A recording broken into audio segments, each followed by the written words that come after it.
Hey, it's Adam Hoge from our CHGO Bears crew, and it is time for my Bears Mock Draft 2.0 post-NFL Combine. But before we get into that, make sure you hit subscribe right now to our CHGO YouTube channel to get all of our coverage on not only the NFL Draft, but the Chicago Bears and all of our sports teams here in Chicago. And if you're not already a CHGO diehard, you should be, because then you can get access to our full NFL Draft board database. All the information we're taking in and adding to it on a daily basis, you get access to it as a CHGO diehard. So go to allchgo.com/diehard if you are not already one today. Okay, more trades this time, but this time I'm taking two swings, and we start with a move back to number 9, a trade that's been talked about a lot, but moving back and taking the number 9 pick with the Carolina Panthers. This would give the Bears also the Panthers' second-round pick and giving Ryan Poles the first-round picks he covets in 2024 and 2025. But I'm not stopping there. This is a scenario that I think needs to be discussed because there's been a little bit of smoke and some speculation that maybe the Houston Texans won't actually draft a quarterback with the number 2 overall pick because they don't necessarily need to be in a hurry. And if Will Anderson's sitting there, that's a pretty good defensive player to add to your defensive line. I can understand that logic. But let's not forget they also have the number 12 overall pick, and they might want to take a quarterback there. Quarterbacks always fall. I know that we keep talking about how there could be 4 quarterbacks in the top 5. Maybe that happens. But usually there's one that falls back a little bit. I can think of one, Justin Fields, where the Bears got him at number 11. So my guess is on draft day, one of these guys falls back a little bit. And if, say, Will Levis is still there at number 9, maybe the Texans want to move from 12 to 9. That opens up another opportunity for the Bears to trade back. Now, it's not going to be as much here just moving from 9 to 12, but in this case scenario, they pick up the Texans' early third-round pick, which is essentially a late second-round pick at this point, number 65 overall. Okay, so after those two trades, let's take a look at all the draft capital they now have in this year's draft, a total of 10 picks and 5 picks in the top 65. Which means you can add a lot of potential early starters with all that early draft capital. That would be a great situation for the Bears. And then in the future years, they get an extra first-round pick in 2024 and an extra first-round pick in 2025. I think Bears fans would be pretty happy about that. All right, but what do they do with this pick now? Number 12 overall. This was originally the Browns pick. Then it went to Houston in the Deshaun Watson trade, and now belongs to the Bears. And this is going to be all about helping Justin Fields.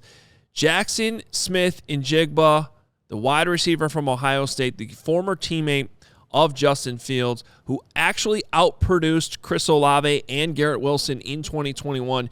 You guys probably know how much I loved Chris Olave coming out last year, and JSN actually was better than Olave, at least from a production standpoint, in 2021.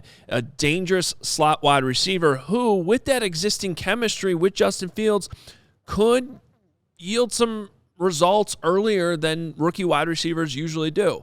So I think he's a great fit for the Bears, helps create better matchups for Darnell Mooney and Chase Claypool.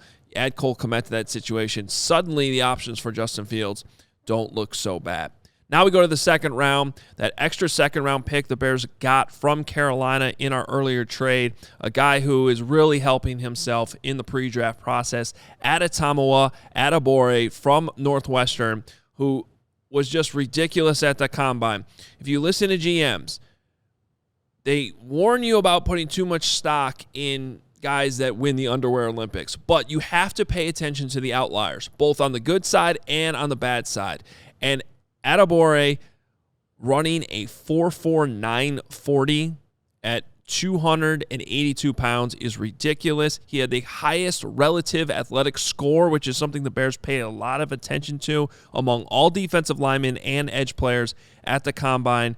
And my understanding is that the Bears do view him as a 3 technique. So I think he's a perfect fit here for the Bears early in the second round. Now, moving back, the pick they got from Baltimore in the Roquan Smith trade, number 53 overall. I'm going with a guy I've talked about a lot. I love him. Cody Mauch from North Dakota State. Also had a good combine. He's been checking all the boxes. Strong at the Senior Bowl. Strong at the combine. Can play inside or outside. I think you basically depends on your need. I think he can play tackle, but should be a really, really, really good guard for a long time if he has to stay inside. I think, again, good value here in the second round. Now, early third round, number 64 overall. Another guy that had a great week in Indianapolis, tight end Zach Kuntz from Old Dominion. Get to know this guy, 6'7", 255 pounds. This is a former Penn State recruit who was highly recruited at Penn State, so he's got that pedigree, ended up transferring to Old Dominion. He had the highest relative athletic score among all tight ends at the draft, and that's at 6'7".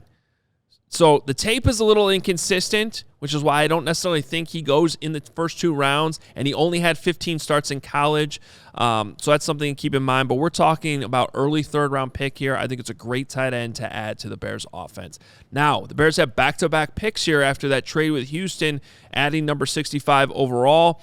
Another guy I absolutely fell in love with at the Senior Bowl, Tank Dell, undersized at 5'8", 165 pounds out of Houston, but boy, does he have a lot of quickness. He is twitchy. When he gets the ball in his hands, he can make you miss.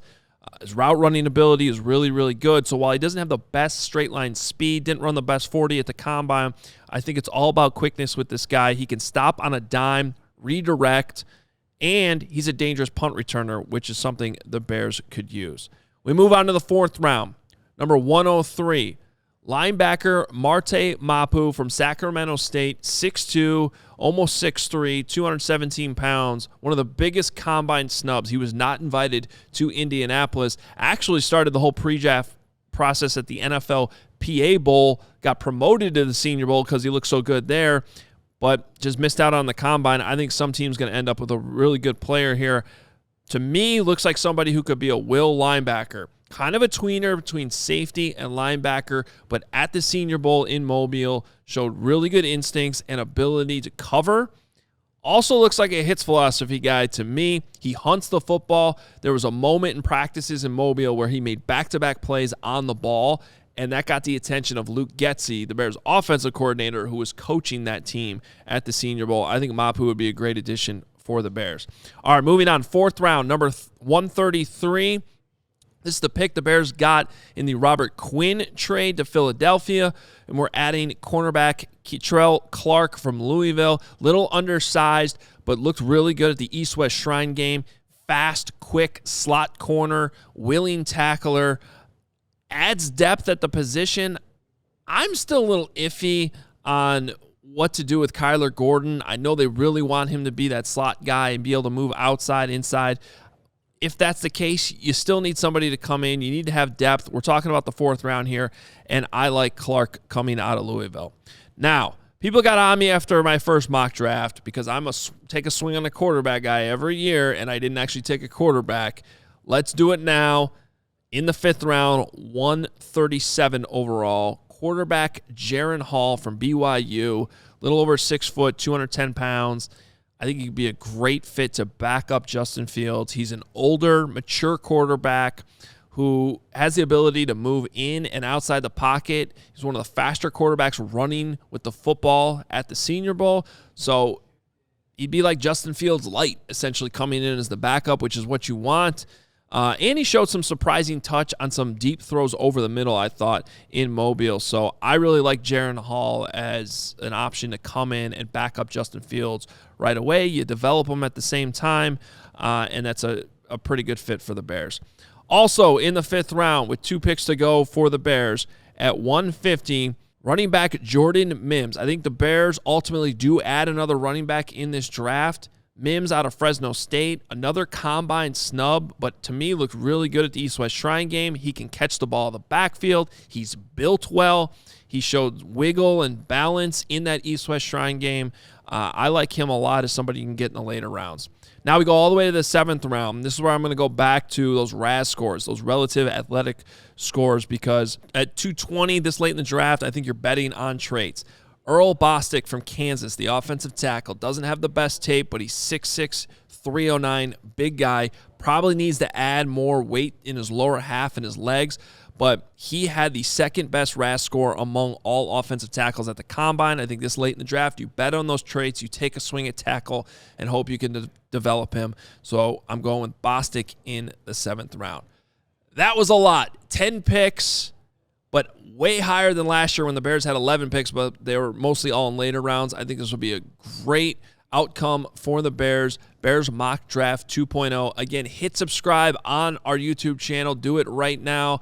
Hit that like button. We appreciate all the support. And make sure you are a CHGO diehard so you have access to our internal draft board that we use here at CHGO.